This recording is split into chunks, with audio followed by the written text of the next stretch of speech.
Dana, meantime, a classified briefing yesterday on those three unidentified objects that were shot down left senators from both sides of the aisle with more questions than answers. And that includes our next guest, Republican Senator John Kennedy of the great state of Louisiana. You were also briefed on the Chinese balloon as well. Did you get the answers that you were looking for? Some. Here's what I learned based on two briefings. There are unidentified objects and identified objects. In terms of the unidentified objects, in the past 20 years, there have been over 100 of them, maybe even more. They're not sure. The intelligence agency thinks they might have missed some of them. And in fact, it's more than 100. I'm just recalling, John, it's almost 500. The intelligence community doesn't know who sent them, doesn't know what they are. The only difference between now and then over the past 25 years or 20 years of these unidentified objects, we've started shooting them down. Now, the identified objects, Chinese spy balloons. China's been doing this for a while, at least for 5 years. Sometimes we have known when they were sending these balloons. Sometimes we haven't. In the most recent instance, intelligence knew that the balloon was there. I don't know this for a fact, but I get the impression that had a civilian not sighted the balloon and reported it to the media, that the Biden administration would not have said anything. And we were talking in the break, you thought that they might not have even told the president about it. That's entirely possible. I think the administration was caught flat-footed here. They had to respond to a media report. Why does this matter? First, I don't think there's any immediate threat to the American people, but we do need to send a very firm signal to China that they can't do this kind of stuff and that we're going to catch them every single time. And in the past, it's not that we didn't have the technology, it's that the technology was not calibrated correctly.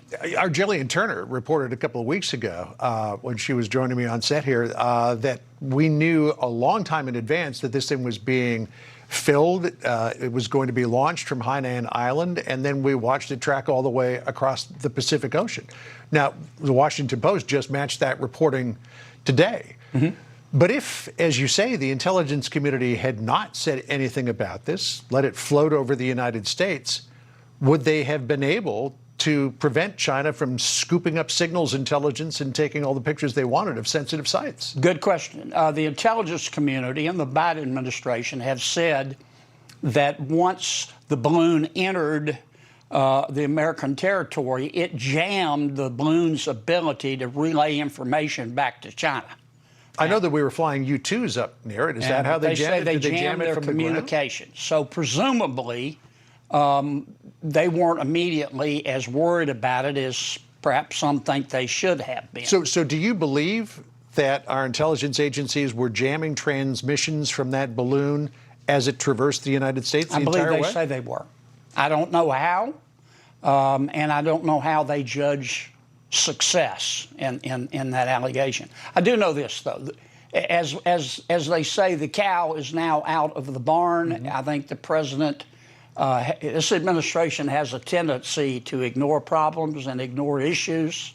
I give you the border. Yeah. It tends to say, look, you know, while I really admire the problem, I don't want to talk about a solution. I think at this juncture, the president needs to talk straight up to the American people. We'll see if he comes out. One question for you, because the same thing happens in Louisiana. This happens in Ohio. Lots of trains running back and forth across the state that are carrying toxic materials. You're just one axle-bearing seizure away from having the sort of derailment that they had in East Palestine. What do you think of how the federal government has been handling this? And should the Secretary of Transportation be out there talking to folks? Well, this is why God made pipelines. They're much safer than trucks or trains. Now, I understand this particular chemical could not have been transported by a pipeline. But all you can do is require the truckers and require the railroads to be as safe as they possibly can. But when you can, do it through a pipeline, much safer. And I regret the fact that that the Biden administration seems to look askance at all pipelines, perhaps because of their connection to chemicals and natural gas. Senator, I know you got hearings this morning to get to. Thank you for joining us today. Thank you, Really Joe. appreciate it.